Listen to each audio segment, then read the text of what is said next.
Ladies and gentlemen, welcome to this week's Inspiring Leadership podcast. I am really thrilled to have Vishal Dalal. Vishal is the CEO of Pismo and was recommended to us by Susanna.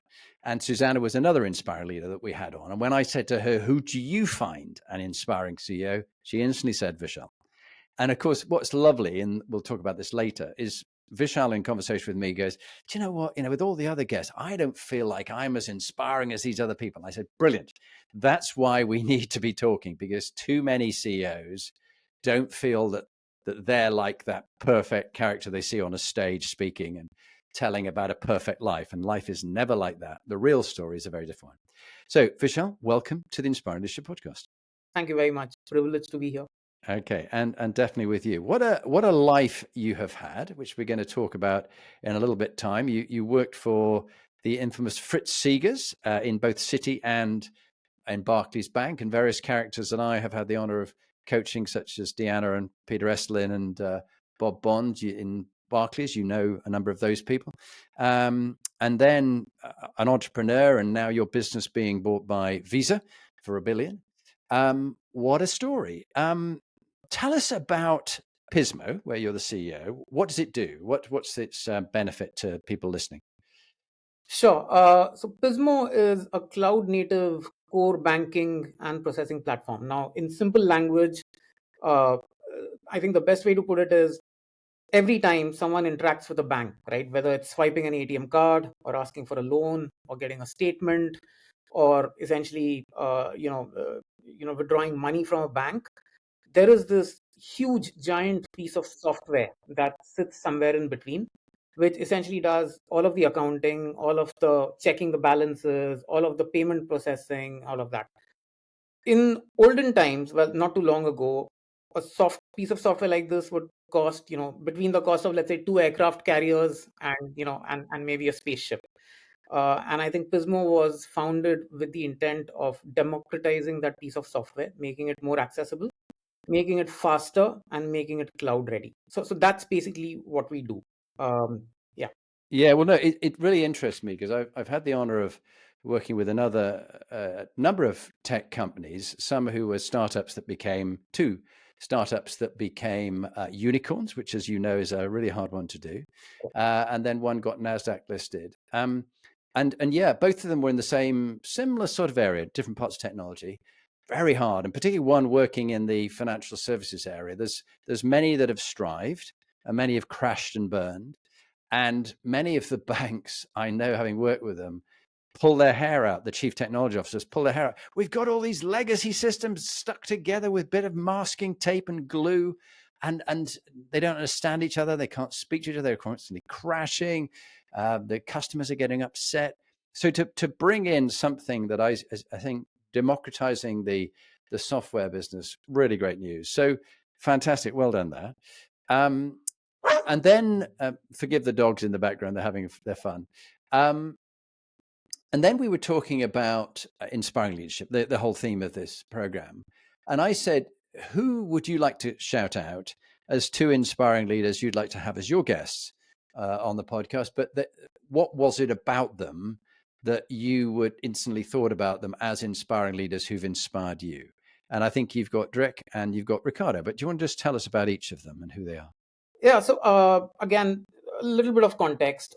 I joined McKinsey at a very low point in my life. I was going through a bit of a personal crisis. I'd already worked in banking for about 14 years by then. But I was going through a personal crisis. I desperately needed a change in scenery. And I think I basically threw away all of that and joined McKinsey right at the bottom, as a 38-year-old reporting to 24-year-olds, suffering a huge identity crisis, suffering a crisis in confidence. And McKinsey is one of the most brilliant finishing schools for CEOs, but it is a pretty tough place to survive. Um, you McKinsey believes in constant feedback, and it can, for someone who's not been in that space, all of consulting can be a pretty intimidating place. Dreek was the head of our entire unit, so the technology practice in Asia Pacific. In normal occasions, he would have had no occasion to interact with me, much less take an interest in me. I was about 5 levels below him. And obviously I was quite scared and intimidated, and I was going through a divorce at the time, so I had to sort of keep shuttling between courts and things like that. I think in my mind I thought I'd made a huge mistake. I would be kicked out in 6 months.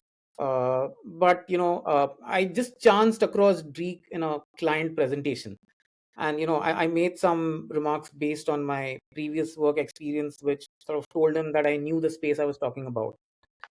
And I think from then on, life just changed completely for me, right? The sort of sponsorship that he provided me redefined life for me, right? I remember, us going to a client pitch, and normally, there's a hierarchy in these things, right? It's Dreek who would basically make the pitch, who would sort of say, what value McKinsey brings. I just remember going to one pitch, us going outside the room, responding to a formal sort of pitch, and Dreek, standing outside the room and saying, Vishal, you're going to make this pitch. My sort of my sort of stomach did a couple of backflips, and I said, Dreek, I don't know how. And Dreek said, I'm going to tell you how, and I'm sitting outside the room. I won't step in. You need to do this alone. I'm sitting outside the room. Here's what happens if you think you're going to sort of collapse, right? Just take a minute and say, I need to consult with my colleague. Remember, he didn't say boss. I need to consult with my colleague, right?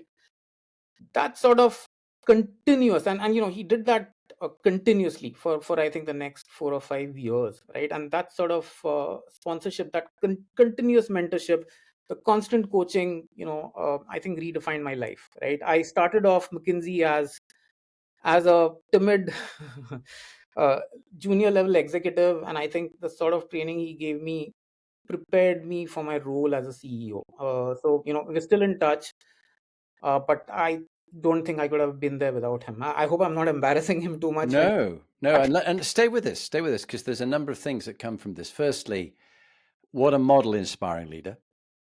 I think it was Sun Tzu who said there's different types of leader, but the greatest leader, the people said we did it ourselves.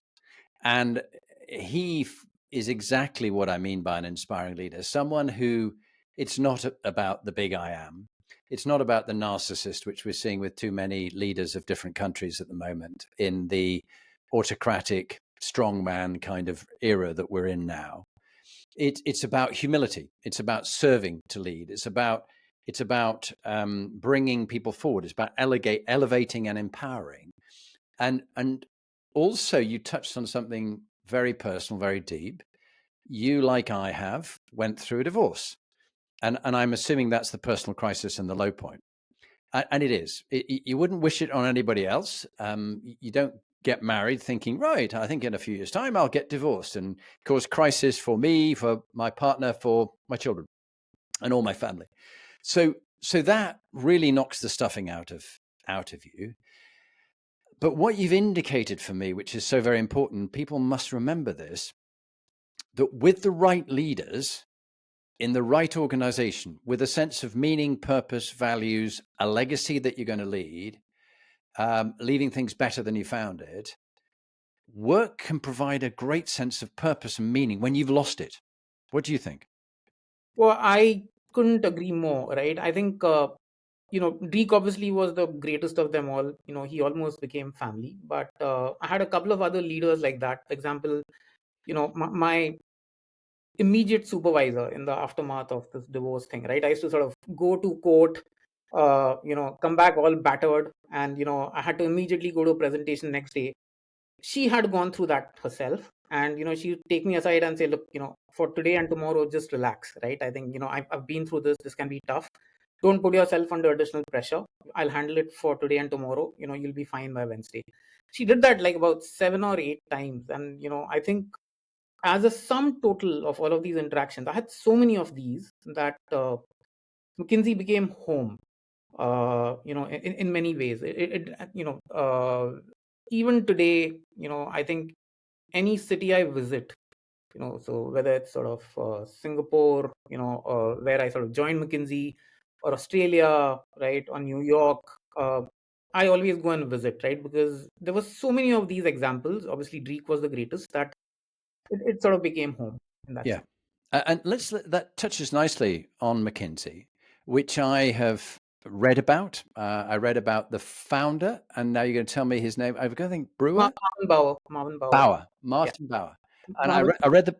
Yeah. I read the book about him, and found Martin fascinating, and how he created a consultancy with such high values. Now, people listening will go, there's 2 or 3 examples of McKinsey partners who were greedy and played the system and made lots of money and were corrupt or whatever it is. But there's so few. It's a bit like people go, the SAS are good, but there's a few people who are bad apples. Yeah, I'm afraid in every organization, you're going to have 1 or 2 bad apples, but it doesn't take away from the values of those organizations. And there was something very special about it. And I remember going to see a guy called Brigadier Harry Langstaff. He did all the training and development for people in the UK. Now, I know you were originally from Singapore, but the man was a legend. And towards the end of his career, I was much older than the normal age. I mean, you came in at a late stage, but I was, I think I was even older. I think I was about 40. And he said, look, you're too old normally, but I really like having chatted with you. And you hadn't come for a job interview. You'd come for advice about moving from the military out into business. Why don't you go through the McKinsey selection? So I did a whole number of interviews. It was all going really well until I got to the one. And it was at this stage that I realized I was dyslexic and had dyscalculia, where they went, last year, a well-known branded supermarket made 189 million profit, 189.8 million profit. This year they're going to make 13% less. What's that? Quick, can I have a calculator? You go, no, just do it in your head. That's not how I can do things. I can do other things, but I can't do that. And so all these numbers and the maths exam and things like that, it was just taking me back to a place, where I failed the maths exam. The calculator broke. I just couldn't count on it anymore, as they say. Ha ha. I even though I failed to get in, I still respected the people, the systems, what they stood for, and I like to sort of see organizations that set the tone and the culture. And that, with 95% of the people who work there with strong values, with business values, trying to put the customer first and things like that, I do enjoy that. What else would you say about your time in McKinsey, which has become home for you? There's a very sort of funny incident about this that that I'll talk about, because you spend so much time, and it was quality time interacting with your colleagues, right? Because this wasn't a transactional place, right, where you sort of delivered a report to one person.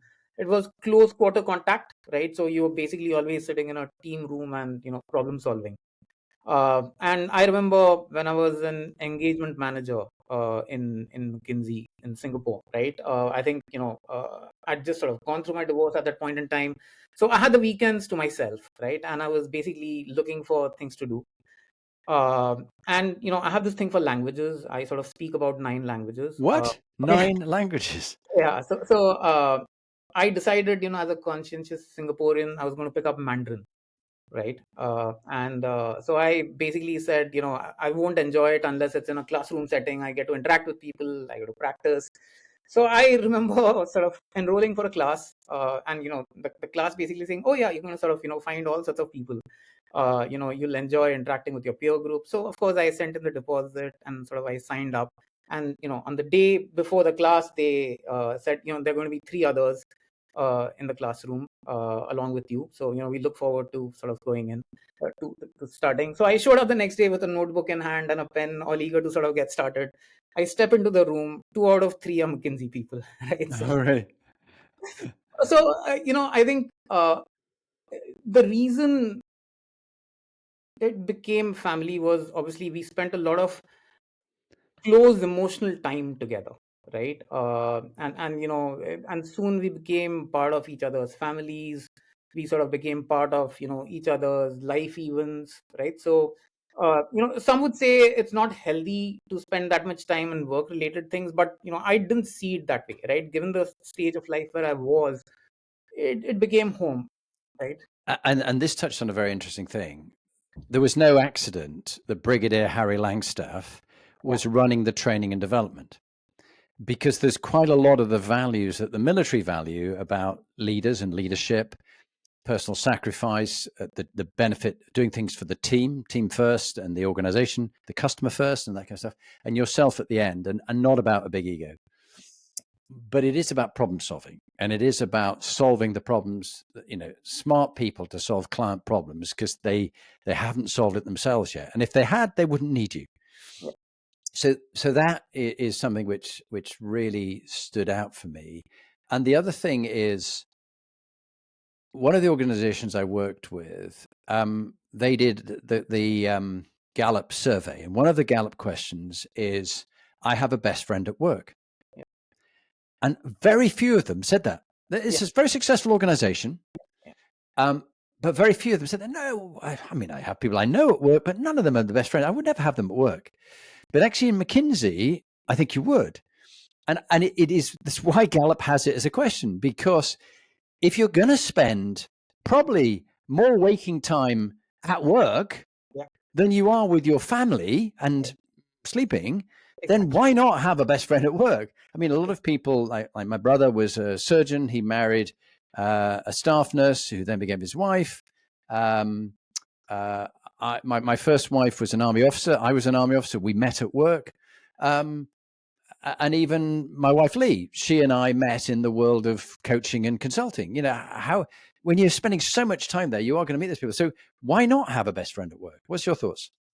Oh, no, absolutely. I think, there are very few organizations that manage to, thread the fine line between being transactional and, being all consuming, versus sort of, creating, I guess, what you would call a home away from home, right? It's not an easy thing to do, right? Because it's quite easy to step, into one way or another, right? Either become too detached and sort of simply look at work as a 9 to 5 thing where you stop engaging, or, on the other side, essentially just making it all consuming at the cost of other things. I think because it was a pretty values driven organization, I felt very comfortable in that environment, right? It was also a function of, where I was in life at that time. I felt very comfortable. No, very true. And that got us in a whole series of very important conversations we just had.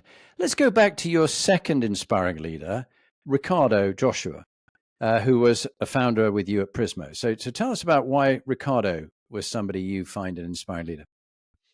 Well, so again, just after I'd left McKinsey and joined Pismo, right? I think at that point in time, Pismo was, was just starting to spread its wings outside Brazil. It was originally a Brazilian company, and I was gotten into sort of help spread its wings outside Brazil, right? And with that, obviously came, we were Series A funded, and at the time, we were sort of starting to look for a Series B funding. So I came in right at the point where we had sort of started fundraising. Uh, I was very clear in my interviews that I had never sold a thing in my life. I never fundraised, right? I was, I sort of worked in what you would call blue chip organizations, and I sort of had, I think, my second real case of imposter syndrome after the McKinsey episode where I thought I was pretty inadequate. I was very upfront about it, and I think I credit Ricardo with spending the time and the patience to basically turn me into one. So a typical session would go like this. You'd say, Vishal, just come onto the call, and you would do a pitch to sort of investors, and you say, just listen, don't do anything, right? And again, it was very Dreek style, right? He, after three of them, he would say, you're going to do the next one, and again my stomach would do a backflip. I said, don't worry about it, I know you can do it, right? So I and it just started from there. But I think it got to the point where for about 4 years we worked together. We would talk for 2 or 3 hours, during the week, as where 80% of it was him sort of in a very informal way teaching me the tools of the trade, right? And obviously the entrepreneurial stuff. And I remember going to meet him. But, you have to remember that when I joined Pismo, the pandemic was raging, right, at full steam. I was in Australia, McKinsey Australia at the time. And Australia sort of had prohibitions on permanent residents leaving Australia until the vaccine was invented. So I actually met Ricardo a year after I had joined Pismo because of restrictions. And the first time I went to San Paulo to meet him, we basically spent.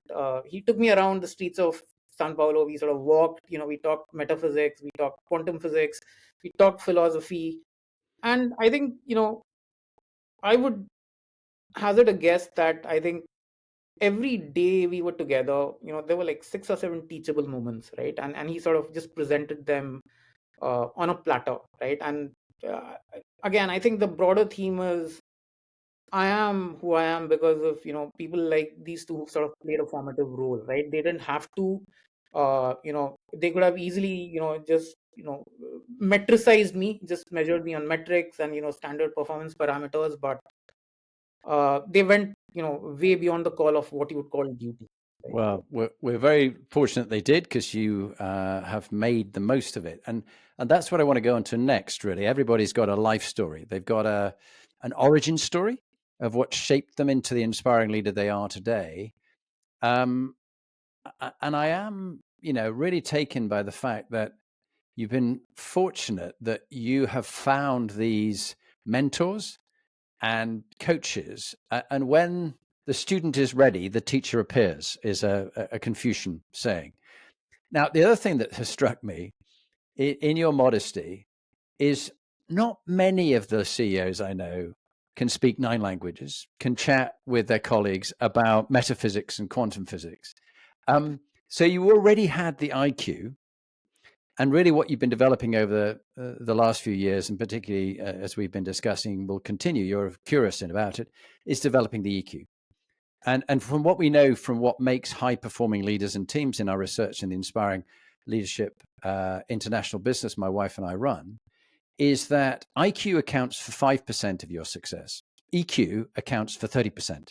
And the other bits are the other elements around the Inspiring Leadership Compass. But a lot of people just used to half their IQ. Now they're realizing, particularly with AI, which can do the IQ bit. So you can be a smart accountant, you can be a clever lawyer, remembering all these different dates. And I mean, I'm listening at the moment to 40 hours of Abraham Lincoln's, the book about him and his team of rivals, and they were all lawyers. And he had to memorize and remember all these different, legal things. Now AI does that. So why do you need a lawyer? But AI can also get quite a bit of the EQ, but there's still an edge in the world of AI, which is going to transform us in the next year to 2 years into a completely different workplace and all the rest. But your people are going to need good EQ. Yeah. And just like you've learned 9 languages, EQ is a language. People don't see it like that, but EQ is a language. It's a language of reading your own emotions, reading others' emotions, reading the environment. What do you think? Oh, I totally agree. And the reason I agree is because, look, very honestly, I find myself very deficient at some of it. I think even now, my assistant sort of likes to joke that, I'm the guy who, in a party, even where I'm supposed to be leading it, I'd be much happier nursing a drink, standing at the back of the room, observing the world go by. And so I think you very rightly said, it is a highly learned and developed skill, right? The more I sort of see this, the more I think this isn't something that anyone is really born with, right? I think people sort of develop it, like any of the 9 languages. By the way, I think the reason it's 9 languages is because my both my parents are sort of polyglots. They gave me 5 of the 9. We grew up speaking multiple languages, and then I sort of learned the remaining, right? Wow. Well done. Well, let's go. And really well made points. And let's go and talk about your story in just a moment. But I think it really raises a very good point, that to be really curious about other people, Yeah. their origin story, what everybody you meet has something to teach you, is a saying my mother brought me up on. And I remember when I went, look, I failed to get the entrance exam into the boarding school St. Peter's. And ironically, I found myself as a keynote address to all the boarding schools of the country, 180 of them, a couple of weeks ago. And there was the Mount School where my daughters went, my mother went, my grandmother went, and so on. And St. Peter's School, York, where my 2 brothers went. One of my brothers was the head boy. And I went, and I failed the entrance exam to the prep school. But here I am, and having been a visiting professor in leadership at a business school and teaching on the MBA. And I thought, I'm still trying to prove that I'm good enough. The teacher telling me I was thick. And I remember the teacher saying, you're thick and you're going to be a dustman. But my mother said, don't worry, you'll be good with people. So we all learn areas that perhaps compensate for shortfalls that we may have, or that just we're interested in those aspects. Yeah. So as you began your life, who shaped you? What went on that made you the leader you are today? Start us at the very beginning. Give us just a few minutes of your life story and what shaped you. Sure. So I grew up in India. Obviously, I'm Indian by origin. I grew up in India, became a naturalized Singaporean later. My dad was the general manager of a manufacturing firm in India. But again, you have to remember this was pre-liberalization, right, in India. So, while the title sounds fancy, all it meant was we had an adequate life. We lived in a two-bedroom house, which I think, I think in retrospect, we were privileged in the sense that our parents were very, very particular about our education and were able, so in that sense, we were privileged, but definitely not financially. We didn't know any wants, but, it was just adequate in that sense, right? Uh, the school that I went to, right? I think because parents were very insistent on education. If you sort of did well, and this was pretty uncommon in India at the time, it was a virtuous cycle. You used to get books essentially, right? And the better you did, the more books you got, and the more books you got, the more you read. And again, remember, we couldn't afford all of those books at the time. And India has this trivia quizzing culture, which is huge here in Britain, by the way. So I was a participant on BBC Mastermind twice, Oh, right? really? Yeah. Wow. So that's where all of it started, right? It was the sort of culture where being on the quiz team, sort of obviously gave you a lot of popularity. It happened to be a very apt pursuit for someone who was as of the charts introverted as I was. It gave me a chance to shine, and I think that started everything, right? It What sort of were the topics you went for and Mastermind? the first one was the life and films of Akira Kurosawa.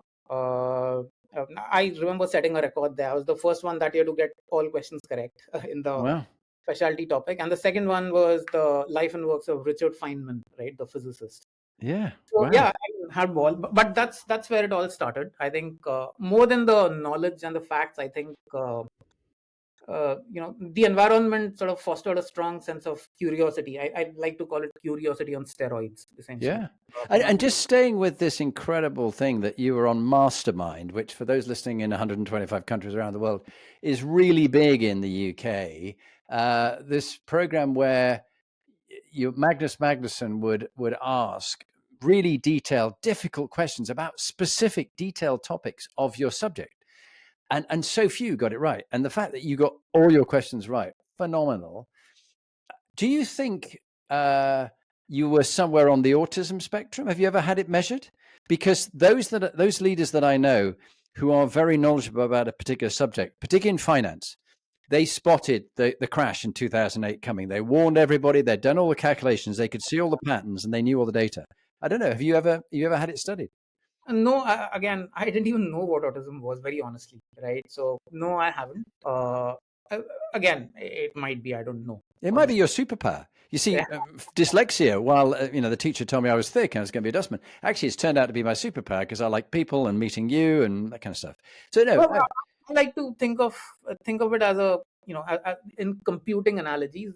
So the way I sort of almost tell it to myself is, I have lots of storage capacity, so I yeah. have strong memory.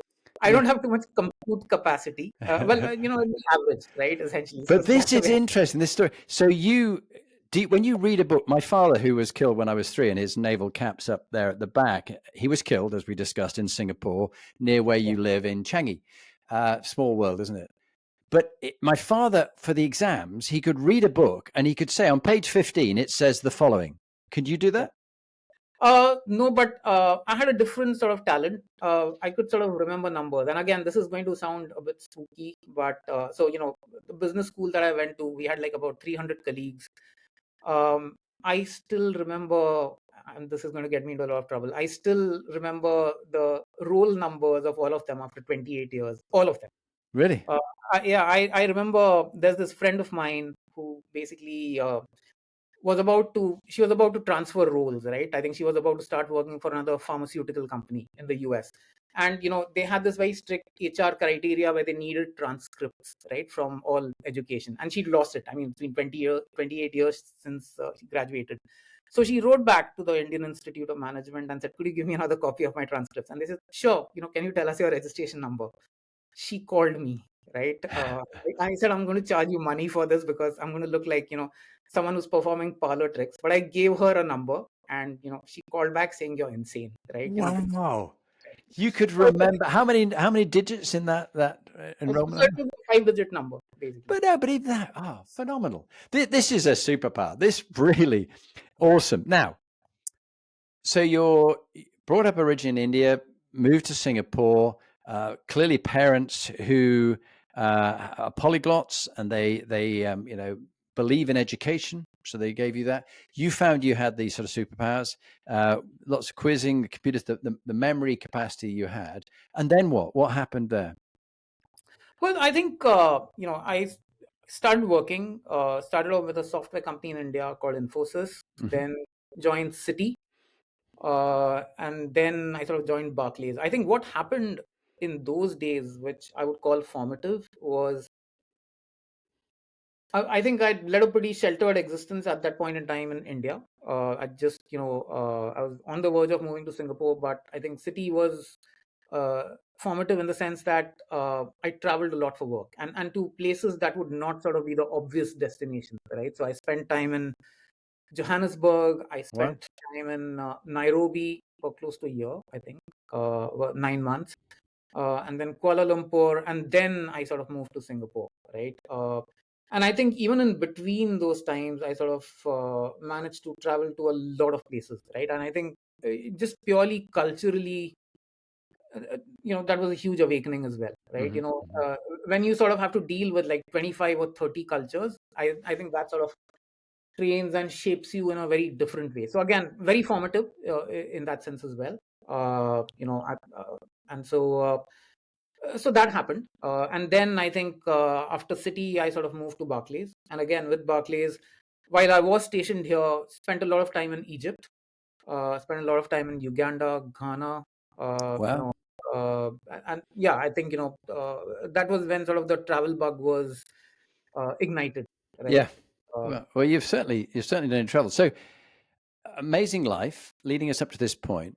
You've talked about one of the dark moments in your life with the divorce and that really low point personal crisis in your life. What else would you describe as another dark moment in your life, either work or personal, and what you learned from it? Because I'm always interested not in sort of some bizarre, macabre wanting to hear people's failure, but really how you turned around a dark moment, and made something of it. What was another dark moment where you learned something?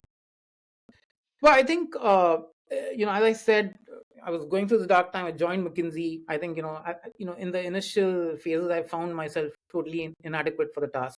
You have to remember, I hadn't had the sort of training that consultants do, right? And they tend to sort of get that, they tend to get that at the beginning of their careers, right? When they're 23, 24. And I hadn't had that, right? I had very specialized knowledge of a particular area, which is banking technology, but I didn't have the overall skills, for example, to analyze a company and things like that. So I found myself totally at sea, right? Even with very, very mundane things, for example, like summarizing a document accurately, right? Or essentially sort of deriving insights from a topic that I knew nothing about. And that's where McKinsey was typically very good at, right? Because they would throw you into areas which you had no knowledge of. For example, go analyze a telecom company, or go analyze a consumer markets company. But for me, that essentially served as a confidence killer. Every day would essentially just take me down. Oh, great, here's another thing that I don't know, and by the way, this is going to get me fired, right? So I think the period from I would say December 2011 to Jan 2013, probably one of the darkest periods of my life. Yeah. I think the other one was obviously in engineering college. I think Just staying with the first one, 2011, 2013. yeah. Um, realizing there's lots of things we don't know can get us down. And in a very similar vein, if we focus on what we don't want, what we fear, more of it happens. But if we focus on what we do want and what we can do, then that also expands. It's almost like work expands to fill the time available.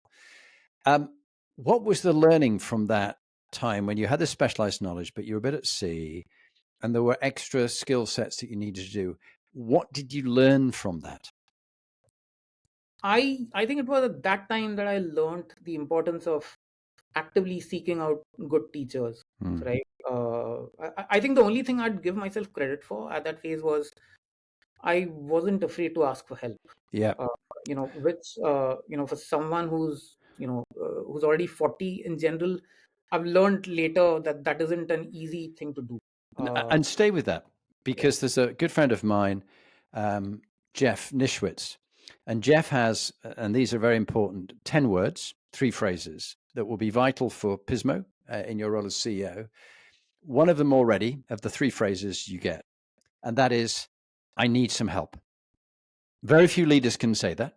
Yeah. They're too arrogant, they're too narcissistic, and they don't say, I need some help, because they think it shows vulnerability. But leaders need to be appropriately vulnerable. Yeah. The other 2, which make up the 10 words, is I was wrong. And what was it? I was wrong. I don't know. I was wrong. I don't know. And I need some help. Do you use those phrases? Yeah, the slight variation of the third one, which is, explain it to me like I'm 5. Okay. Yeah. No, that's good. Well, in that term of explain to me like I'm 5, let me ask you a few quick fire questions, a bit like in Mastermind. But I'd love to hear your stories so that other people can go, yeah, I could take something from that. I mean, I think the first thing is bit of advice that you wished you had when you were 16 to 18. So if you go back and meet the young Vishal, what would you say? This matters and this doesn't. What would you say to the young Vishal? I would say don't follow the beaten path. You tend to overestimate how much pressure there is on you to succeed, and you tend to underestimate at that age how much time you have left. If there was someone guiding me, I think at that point in life, I already knew I had a talent for languages. I could remember numbers. With the benefit of hindsight, I would have loved to be, for example, a security analyst or worked for a spy agency. I just didn't have that perspective, that guidance. And I blame myself for saying, hey, I need to sort of do what everyone else is doing, get into a good engineering school, start sort of working. I didn't sort of spend enough time thinking about the other possibilities. And I would essentially caution people from doing that. You have much more time than you realize, and the possibilities are much, much wider than you can even begin to imagine.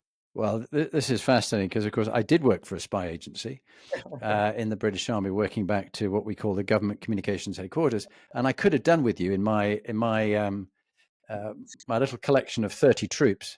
Yeah. And I'll tell you one story. We were on the East-West German border listening to the Russians, and we could, hear what they said, translate what was going on. And we had to transpose the Russian maps into the German maps. They were different things. And so we had a cursor that would move across the map and transpose it. So they moved the cursor with its crosshairs, and they were listening to a fire mission for a division of artillery, which in those days was about 150 guns, all firing onto this position. And now, luckily, I'll quickly add, this was simulated. But the fire mission went into our secret location that we had just moved into in dead of night with no lights on, with just red torches, walking the vehicles in, assembled them, and half an hour later, they had called a fire mission of a whole division of artillery onto our position. Now, I call that's when they really are good at what they do, and we were good at what we did, but our life expectancy was quite short. So you could have been a spy, and we could have used you to crack their codes. Let's do some quick fire questions. We'll go around the Inspiring Leadership Compass. We'll begin with moral quotient, the true north, the pointing to the north. What advice do you give to people when they let their values slip? How do you get them back on track? Values. Well, I think again, not too many people in honesty come to me for advice on this. I think it's happened a couple of times. The way I have said it is, this moment will pass. The rewards that you get from this moment will pass, but the regret will sort of stay forever, right? And again, and it'll bite far harder and for far longer than you'd care to imagine. You'll carry it for very long. It's just not, it's just not worth it. I think people sort of, at least the people who sort of asked me for this, have also obviously been counterintuitively self-aware to realize that, I sort of speak from, long years of experience. And so that helps, Yeah. right? Yeah. And particularly in the world you work in financial services, the apparent rewards of breaking your values and integrity to make money Yeah. and to beat the competition. This is where you see competition can be so deadly Yes. that Yeah. that people will just they leadership is dealing with shades of gray, Yeah. not black and white. And they go, oh well, the letter of the law is okay, doesn't really, we sort of, it's not really break, but like if it was on the front page of the newspaper, would you be happy seeing it that you made that decision? No. So yeah, thank you, great one. Okay, next one round, PQ, purpose and meaning. How do you advise people when they feel they've lost their sense of purpose and meaning in their life? They don't know what gives their life meaning and purpose. What advice would you give them about finding meaning and purpose? Well, that's a tough one because, again, I've sort of been there myself, right? That's why I ask. That's why I And ask. I think very, very sort of counterintuitively, again, the loss of purpose usually I've seen comes at your finest moments, right? So for example, it's only when you made like millions of dollars that you start realizing, okay, but what else is there for me to do, right? I've sort of climbed this mountain, or I've, selected sort of partner. What else is there for me to do? And, even as you're lost in the euphoria of that moment, it can actually be a pretty deadly time, right? When you sort of lose it. Um, I sort of have, I've sort of countered it by essentially taking a step back, right? I think the best way I've found of countering it is, just stopping everything. I live luckily in a place where there are like lovely hills and forests, right? Just sort of go for a walk and, just blank out everything and, just sort of think about why am I doing this, right? And, also ask myself, why is it that I felt so much happier, uh, you know, uh, at the small things that I achieved in college, rather than, for example, earning a lot of money or sort of, the sort of larger successes in life. Is it because I've become jaded?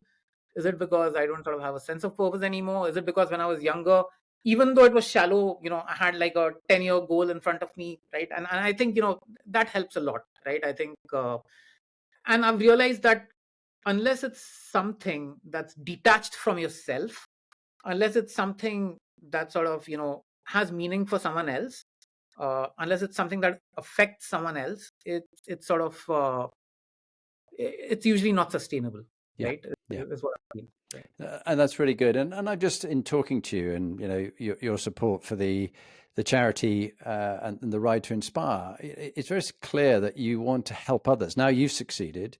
You want to help others who are less fortunate than yourself. The next one round is health quotient. And in many leadership models, they often leave out health. But how do you keep yourself healthy? And what advice would you give others about looking after your mental and your physical health, having at times had it good and had it bad? What's your advice? Oh, I'm very good at this because again, I was pre-diabetic about 5 years ago. I couldn't sort of walk up flight of stairs. Again, I'll take credit. Lots of people find personal trainers. I think what I'll take credit for is telling my personal trainer, look, I'll depend on you to sort of, make this sustainable for me, right? I don't know how to do it. The risk is that, when I've sort of done this the last few times, they've sort of gone overboard because I wasn't clear enough. And, I sort of gave up after 2 or 3 sessions, right? I'm asking you to help me make it sustainable, ease me into it. And, just sort of help me get to a result. This Mm. happened 4 years ago. I now do sort of advanced weight training 4 days a week. Wow. Uh, yeah. I think the achievement I've been proudest of is like, being able to do 55 push-ups in a row without any problem Well at, done. at the age of 51. I'm much prouder of it than, all of the professional sort of achievements given where I was, 4 years ago. So this is paramount, right? I It think is. I think someone's basically said, when you're healthy, you have multiple problems. When you're unhealthy, you just have one, Yeah. right? And so a lot of the learning, a lot of the wonderful career experiences just wouldn't have been possible, without the help. So No, health is really key to us. And I think, were you and I talking about the Whoop strap? yeah. And how it's, I'm fascinated by the fact that my longevity, I'm proud to see at this moment, is 7.3 years younger than my chronological age. Yeah. And that's because of the regime that, like, 4 times a week, train in the gym for an hour and then running as well. But then again, you can get a bit carried away. And I did the last weekend, age 63, I was running in rounders for my third rounder with my children and my grandchildren. And Grandpa decided to over sprint and pulled his hamstring. So I'm grounded a bit from running, but I'm finding other ways. Emotional intelligence, we talked about before, emotional and social intelligence. One of the aspects is a very important component, listening. At school, we get taught to speak, but we don't get taught to really, really listen well. How do you listen well to others? Because you are a very good listener. What is your advice to others to listen well? Yeah, and no, I think this is a pretty important point, because even when you are taught to listen, I think the way you're sort of taught is very mechanistic, I find, right? You're basically told to mirror the person's, sort of gestures, right? Almost mechanically repeat what the person has said, right? And for someone like me with a memory, just recalling the last 5 words is not a challenge, right? It's usually not, right? I can sort of, often repeat conversations verbatim without having sort of been, there, right, mindfully. So for me, I think it sort of required more training than I think it would have taken the normal person, right? The most basic one of it was like, almost saying, so if I were to summarize and then, seeing if I got it correct. Uh, and I think every time someone said, yeah, you got it correct, but you missed this, I think just using that as an opportunity to, improve and get better. Because it's very easy to do this mechanistically and create the impression that you're a good listener. But I think actually listening, I find, is far harder and really not well taught, right? Right. Everywhere. Yeah, it's something that I'm constantly learning. Yeah. So listening to the said, listening to the unsaid, listening to the content, listening to the context, and also somatically, because you've got the head, 89 billion neurons, the heart with 40,000 neurons, and the gut with 100 million.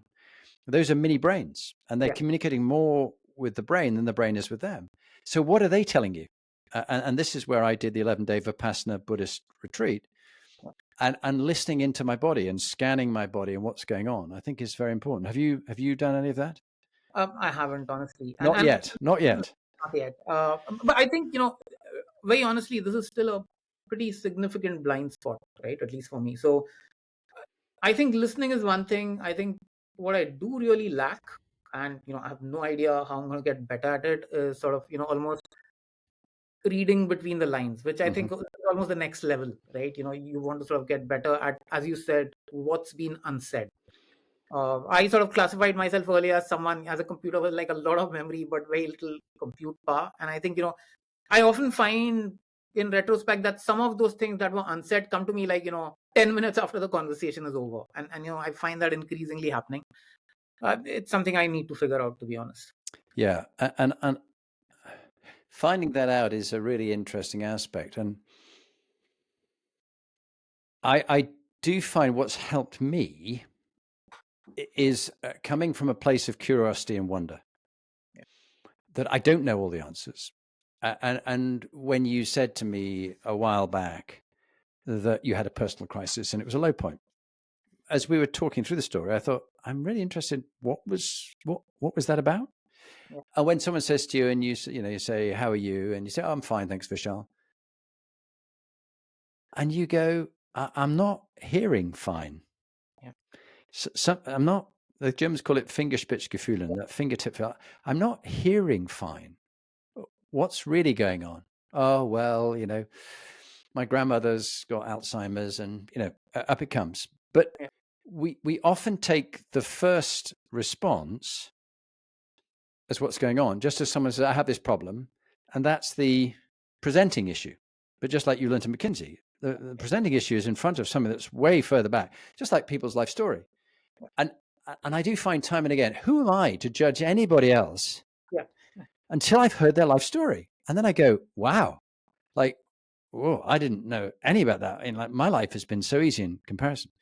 So we have about 5 minutes, and there's so many topics I'd love to chat, but I'll give you a choice. And then we'll end with the top tip.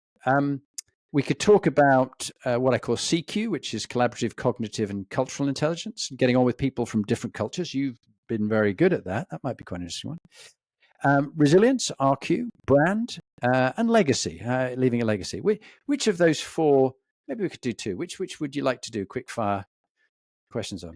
I think the culture bit sounds interesting. The legacy bit sounds interesting. Okay, well let's do that. Let's do that. So on the culture, how do you get on with people who are very different from you? You've met lots of people from different parts of the world. How do you get on with people who are very different from you? What would be your advice to others listening? Yeah, now I do very well, right? But again, remember, in these aspects, I would have considered myself on the spectrum of slow learner. I think I do very well now because I've had the benefit of like traveling to more than 70 countries, essentially living amongst people, paying taxes, standing in queues, for different things, watching how people behave, and essentially, just sort of immersing myself in life, right? A lot of people learn much better than me without, having had the benefit of these experiences. So I wouldn't necessarily see myself as the person to give advice. But I think what's helped me, one is, for a lot of these learning experiences, you actually have to keep quiet and absorb things, right? That's number one. Just watch, absorb a lot. Number two, I think you have to give people the benefit of the doubt, right? I think there are many things you'll find strange, and I think especially with someone like me who came from a sort of pretty uh, restricted background, shall we say, in terms of exposure. It was very easy for me to jump to conclusions, right? Why is sort of someone reacting like this? uh, I didn't have the concept of, this is almost like in the national DNA, right? I didn't have that concept.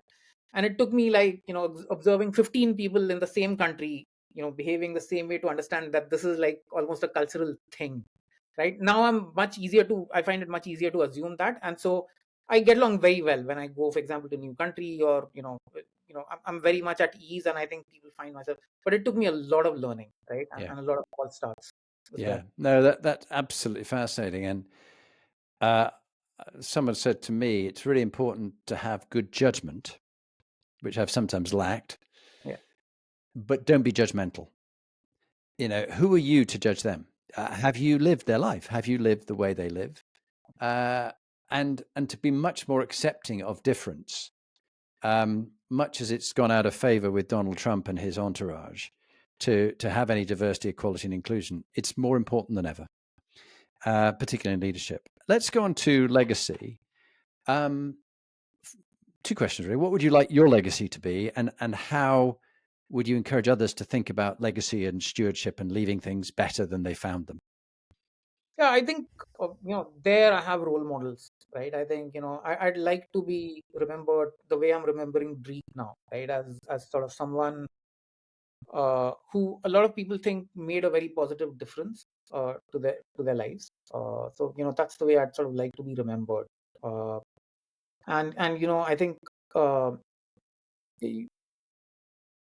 I'd like to sort of find more opportunities to do that. I currently do it in a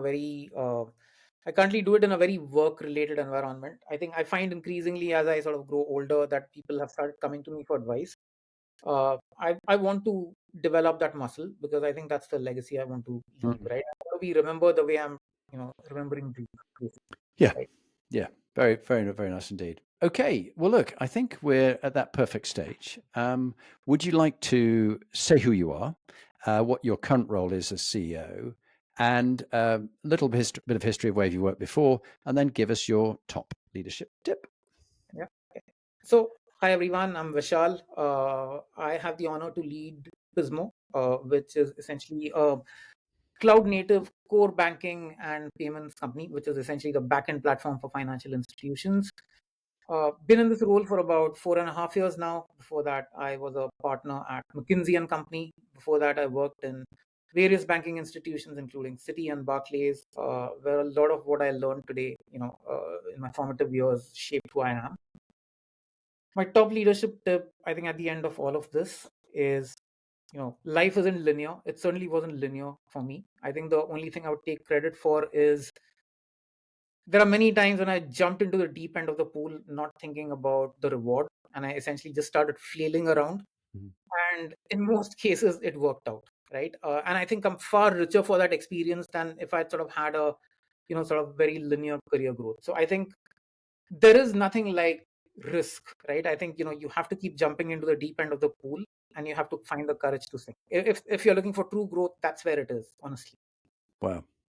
Well, Vishal Dalal, thank you very much for being on the Inspiring Leadership podcast. I knew it was going to be a great conversation. It really has been. And there's a wealth of experience there. Congratulations on all your success so far. And I think you and I were supposed to meet for a season, a reason, or a lifetime. And I think we've met probably for all three. So there's going to be more that you and I are going to do together. And thank you. I know I've taken a lot from it, and I hope everybody around the world has as well. Thank you very much.